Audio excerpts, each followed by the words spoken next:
ನಮಸ್ಕಾರ. ನುಡಿ ಬೆಳಕು.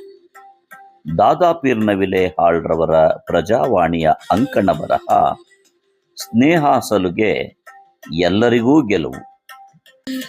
ಮಹಾಭಾರತದಲ್ಲಿ ಪಾಂಡವರು ಮತ್ತು ಕೌರವರು ತಮ್ಮ ಕಲಿಕಾ ಸಾಮರ್ಥ್ಯವನ್ನ ಸಾರ್ವಜನಿಕವಾಗಿ ಪ್ರದರ್ಶಿಸುವ ಸಂದರ್ಭದಲ್ಲಿ ಅಪರಿಚಿತನಾದ ಕರ್ಣನ ಪ್ರವೇಶವಾಗುತ್ತದೆ.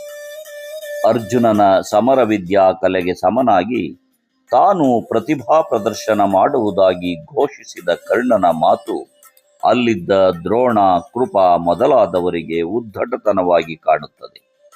ಅವರು ಕರ್ಣನ ಪ್ರತಿಭಾ ಪ್ರದರ್ಶನವನ್ನ ನೋಡುವ ಮೊದಲೇ ಅವನ ಕುಲದ ಸ್ಥಾನಮಾನವನ್ನ ಕೆಣಕಿ ಅರ್ಜುನನೊಂದಿಗೆ ಸೆಣಸಾಡುವ ಅವನ ಸಾಮಾಜಿಕ ಅರ್ಹತೆಯನ್ನ ಪ್ರಶ್ನಿಸುತ್ತಾರೆ.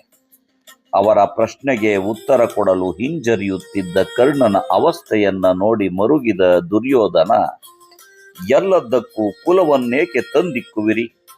ಪರಾಕ್ರಮವೇ ಅವನ ಕುಲವಲ್ಲವೇ ಎಂದು ಹೇಳಿ, ಕರ್ಣನ ಸಾಮರ್ಥ್ಯ ಪ್ರದರ್ಶನಕ್ಕೆ ಅವನ ಕುಲವೇ ಅಡ್ಡಿಯಾಗುವುದಾದರೆ ಅವನನ್ನು ಈಗಲೇ ಕುಲಜನನ್ನಾಗಿ ಮಾಡುತ್ತೇನೆಂದು ಕೈ ಹಿಡಿದೊಯ್ದು ಕನಕ ಪೀಠದಲ್ಲಿ ಕುಳ್ಳರಿಸಿ ಚತುರ್ವೇದ ಪಾರಂಗತರಿಂದ ಪುಣ್ಯ ತೀರ್ಥೋದಕಗಳನ್ನು ಅಭಿಷೇಕ ಮಾಡಿಸಿ ಅಂಗರಾಜ್ಯವನ್ನು 18 ಕೋಟಿ ಹೊನ್ನನ್ನು ಕೊಟ್ಟು ಕರ್ಣನ ಗೆಳೆತನವನ್ನ ಬಯಸುತ್ತಾರೆ.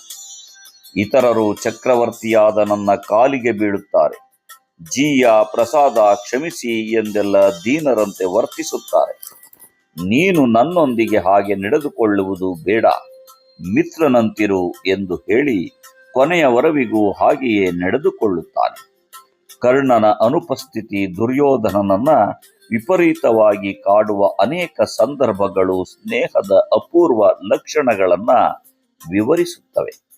ಇಲ್ಲಿ ಮನುಷ್ಯನ ಬದುಕಿನ 2 ಮುಖ್ಯ ಸಂಗತಿಗಳು ನಮ್ಮ ವಿವೇಚನೆಯನ್ನ ಎಚ್ಚರಿಸುತ್ತವೆ. ಒಂದು, ಜಾತಿ ಸುಳಿ. ಅದರಿಂದ ಹೊರಬರಲು ಪ್ರಜ್ಞಾಪೂರ್ವಕ ಪ್ರಯತ್ನ ಬೇಕು. ಇಲ್ಲದಿದ್ದರೆ ಸುಳಿ ಸುತ್ತಿಕೊಂಡು ಮತ್ತೆ ಏಳದಂತೆ ಅದುಮಿ ಬಿಡುತ್ತದೆ. ಸಾಮಾಜಿಕ ಕೀಳರಿಮೆಯಿಂದ ಒಬ್ಬರನ್ನು ಮೇಲೆತ್ತುವ ಸಲುವಾಗಿ ಹೊನ್ನು ಮಣ್ಣು ಕೊಡುವುದು ತಾತ್ಕಾಲಿಕ ಕ್ರಮ. ಆದರೆ ಅವರ ವಿದ್ಯಾ ಕೌಶಲ್ಯಕ್ಕೆ ಬೇಕಾದ ಮಾನ್ಯತೆ ಹಾಗೆ ಉಳಿಯಿತಲ್ಲ. ಅವರಿಗೆ ಸಾರ್ವಜನಿಕವಾಗಿ ಉಂಟಾದ ಅವಮಾನದ ಕಳಂಕ ಚತುರ್ವೇದ ಪಾರಂಗತರ ಪುಣ್ಯ ಜಲಾಭಿಷೇಚನದಿಂದ ಅಳಿಸಿ ಹೋದೀತೆ. ಮಣ್ಣು ಹೋಯ್ತು, ಹೊನ್ನು ಹೋಯ್ತು, ಕೊಟ್ಟು ಪಡೆದ ಜೀವವೂ ಹೋಯ್ತು. ಜಾತಿ ನಿಷ್ಠ ವ್ಯಸನದ ದಪ್ಪ ದಪ್ಪ ಗೆರೆಗಳು ಮಾತ್ರ ಗಾಢವಾಗಿ ಉಳಿದಿವೆ. ಅವು ನಮ್ಮ ಕೆಲಸ. ನಾವು ತಿನ್ನುವ ಅನ್ನ ತೊಗಲಿನ ಬಣ್ಣವನ್ನ ನೋಡಿ ಮೂದಲಿಸುತ್ತಿವೆ. ಕರ್ಣ, ದ್ರೋಣರೆಲ್ಲ ಹೋದರೂ ಅವರ ನಡುವಿದ್ದ ಸಂಘರ್ಷ ಜೀವಂತವಾಗಿದೆ.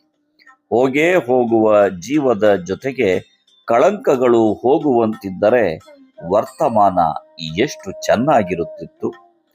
ಯಾರ ಜೊತೆಗೆ ಆಗಲಿ ಆತ್ಮೀಯತೆ ಎನ್ನುವುದು ನಿರಾಡಂಬರ ಪ್ರಾಮಾಣಿಕತೆಯನ್ನ ಹೊರಗೆ ಹಚ್ಚುತ್ತವೆ. ಸ್ನೇಹದಲ್ಲಿ ಗಂಡು ಹೆಣ್ಣು, ಆಳು ಅರಸ, ಬಡವ ಬಲ್ಲಿದ ಎಂಬುದರ ನೆನಪೇ ಆಗದಷ್ಟು ಭೇದರಾಹಿತ್ಯ ಸಾಧ್ಯ ಎನ್ನುವುದನ್ನು ದುರ್ಯೋಧನ ಕರ್ಣರ ನಡುವಿನ ಸಂಬಂಧ ಸಾರುತ್ತದೆ. ಸದ್ಯದ ಡಿಜಿಟಲ್ ಯುಗದಲ್ಲಿ ಮನುಷ್ಯರ ನಡುವೆ ಗಾಢವಾದ ಸ್ನೇಹ ಸಲುಗೆಯ ಅವಶ್ಯಕತೆ ಇದೆ.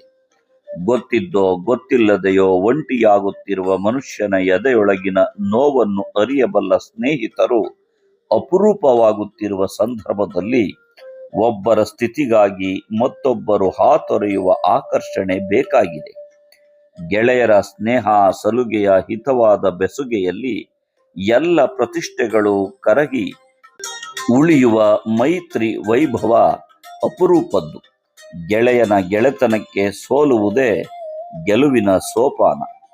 ಯುದ್ಧದಿಂದ ಒಬ್ಬರ ಸೋಲು ಅನೇಕರಿಗೆ ಸಾವು.